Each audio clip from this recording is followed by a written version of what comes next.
I'd like to thank Francis and his crew over there in black, doing a fantastic job. Rudy pretty much has said everything basically. So this is my executive partner and creative partner. I'm the creative man. So my job is to talk about Afro hair and perhaps shed light on Winston Isaacs, because he talked about dyke and driving.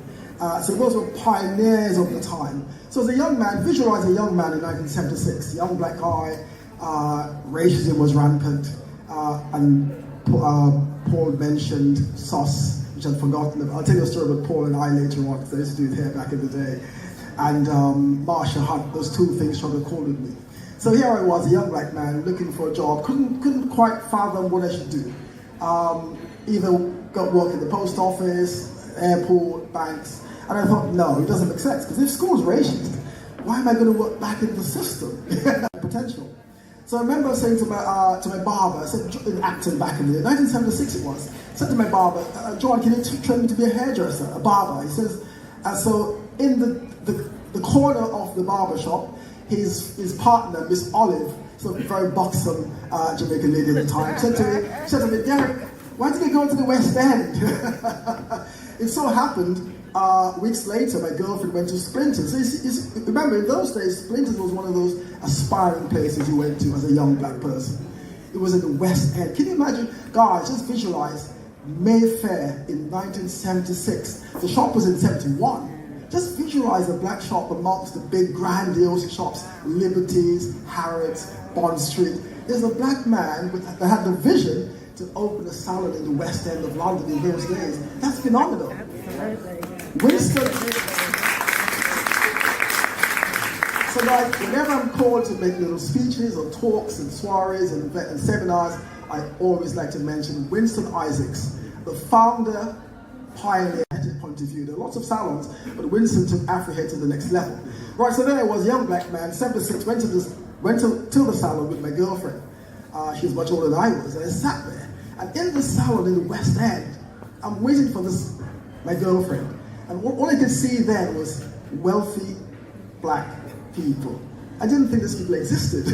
I mean, I'm from South Acton in the estates. I'm from the estates, from the hood, so to speak. And here I am in Mayfair. And I remember seeing guys like some white singers and white actors and popping into the salon with their girlfriends. I remember a guy called, David Bowie. Yeah. All these guys were coming to the salon. Anyway, long story short. So there I was, African kings and queens. There were lots of lawyers, there were politicians, there were doctors, all the black elite, so to speak. Teddy Pendergrass, Marvin Gaye, Michael Jackson, Diana Ross, in 3 Degrees. I could go on and on and on. Patti Boulay, all these people. Winston Isaacs, will you train me? He said to me, yeah, start next day. Those are the good days, wasn't it? Just start the next day. So I started, the rest is history. I started washing hair at the shampoo basin, and I worked my way up to become the artistic director. In 5 years, I was the artistic director. You know, as Rudy says, nothing is new. We've always had black businesses around. And bear in mind, in those days, around London, as well as Splinters, you had similar black businesses on the outskirts. North London, South London, Shepherd's Bush, Hackney, Harlesden. Big names, George Psalms in North London. You had a guy called George Sinclair in Shepherd's Bush. You had, loads of names doing the same thing at the time. So the black hair was at its zenith in those days. I think Afro hair was at its peak, and people were making money. I worked so hard back in the day that Winston, partner, was very crafty. They set me a target. They said, Derek, if you can make however much it was at the time, then you'll get your big fat bonus. And they didn't believe I'd make And of course, I bought my house at 24 years of age. Wow. 24 years of age, I had the audacity to go into Harrow, Box Shooting, 24 years of age, bought my house because of hairdressing. So, and that's all because of a black businessman in 1976 who gave me an opportunity to become a hairdresser. Right? So back to Paul. So there it was in hairdressing, came from shampoo, the shampoo boy, stylist, and then, make a long story short, Paul Boateng. Is it Boateng? Is it Boateng? Paul was in my chair. Couldn't believe it. So I did Diane Albert's hair, and Paul's hair. And I remember at the time, I was very, very young. I was in South London with my friends in a car. we got picked up for cannabis. I was in this car with my friend, we driving happily, going to our friend, and the police stopped us. And the police says, "What's this, man?" And I goes, "I don't know, none of us smoke." He goes, "Well, come follow us." So we went to the police station, I think it was in Tooting Beck or somewhere. And I was devastated. Paul, what do I do? And Paul gave me advice, and the rest is history. We went to court, and the judge looked at us, 5 young black boys, and the judge said to us, "Young men, please go back home." Because they would have done the research, they would have seen our parents were hardworking. My mother was a nurse, all my friends' mothers were nurses and hardworking black people. We were decent black people, we had no track record, no criminal record. And the judge would have known this because the lawyer Paul recommended to me. She did a fantastic job. She did her research, and the judge says, "Young man, just Afro hair." And Winston was a Sassoon prodigy. Winston trained in Dilan Sassoon, and he had to now convert what he learned on Afro hair. So can you imagine back in the day, black women asking me to give them a Lady Di or a Farrah Fawcett. So in those days we had to look at the white models and role models and transfer that technique, that skill onto Afro hair. And I tell you what, when you see a black woman back in the day in the 70s, the hair was, you can really imagine. So we were able to transfer the skills. So that goes to show black hair is amazing. But today, I'll have you know that Afro hair is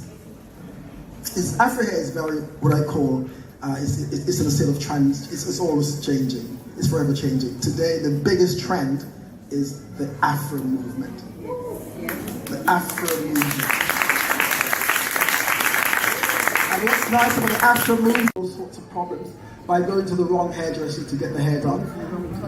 Visualize straightening your hair back in the day with hydrogen peroxide or with caustic soda and sodium hydroxide, and the hair was straightened to such an extent that if the person was not experienced, your scalp would suffer some real damaging burns, right? And today, every woman, every black woman, everywhere seems have embraced the natural movement. And in many cases, some women are shaving the hair off bald. And that's a fascinating, in my opinion, genre. So we have something called black, BBLAWCKS. So the black simply means bald, braid, locks, afro, weaves, curls and kinks, which actually spells black conveniently. What it means is that Afro hair can morph into these 9 principles. Aren't black women lucky? Yes.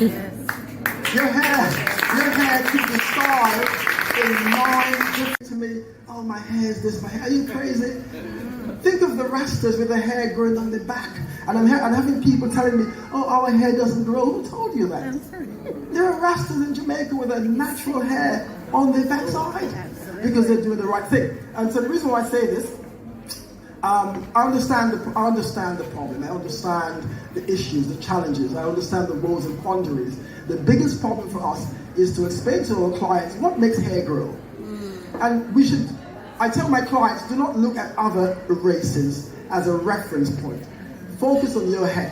What makes hair grow? 3 things: moisturization, hydration, and nutrient. Hair grows at a cellular level. Interestingly, I got this wonderful thing from Zimbabwe.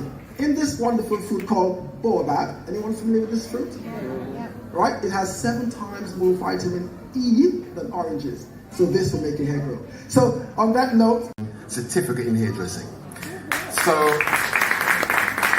it's been phenomenal in terms of what he's achieved, and I'm very proud of what he's achieved. And I'm really sorry that he couldn't be here himself, but he is very grateful to you and all. You see, the dresses that she wore have been exhibited on the left-hand side there. So, and Dorothy still can fit in those dresses, you know. She's telling you she can't fit in them, but she can. Right? So she'll get in there, and there's room at the back. Right? And right. So, and then also Norma Ellis. Where's Norma Ellis? So Norma, if you'd like to stand up, I know you're taking pictures, but Norma Ellis came down from Birmingham. So Norma took, as a beautician, took part in Afro Hair and Beauty in 1983. And in fact, Norma actually wrote to Dyke & Dryden. She sent a letter in saying that, you know, she'd like to be involved in the show and what have you. So got the letter, contacted her. And at the time, do any of you remember the brand Hollywood Cone? All right, okay, this is Martin, who's the runner.